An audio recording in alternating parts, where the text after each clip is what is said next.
The new operating plan of Rossing Uranium Limited will cut about $1 billion from its fixed operating costs, but with a remaining shortfall of $90 million.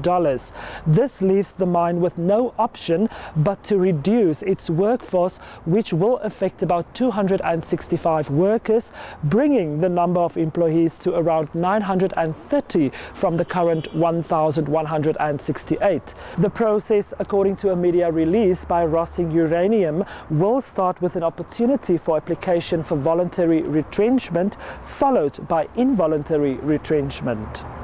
Uranium prices have continued to fall and the market remains oversupplied.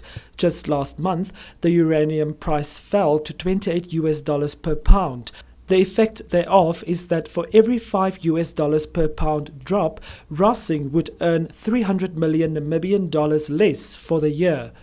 Emergency measures thus need to be implemented, resulting in an organizational restructuring to keep the company operating to avoid care and maintenance or even closure. The mine management were not very keen on delivering comment on the matter. We also tried the Chamber of Mines of Namibia, but they were not available as well. We ended up speaking to the advisor for corporate communications at Rossing Uranium, Botha Alice, and he had this to say.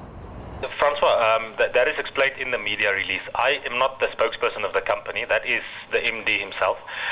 So I'm not sure what his PA indicated to you around his availability for this kind of thing. He's the spokesperson of the company, so unfortunately I can't speak on his behalf, but the details that you require is in the media release. So in the meantime I can forward that to you, and then I can follow up with his PA whether he has some time available today to make comments to any media house in this regard.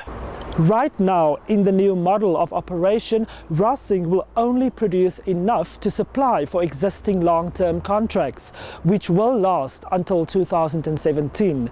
If nothing changes in uranium prices, the mine at large could be threatened with possible closure. For the News on One, I'm Francios Olivier.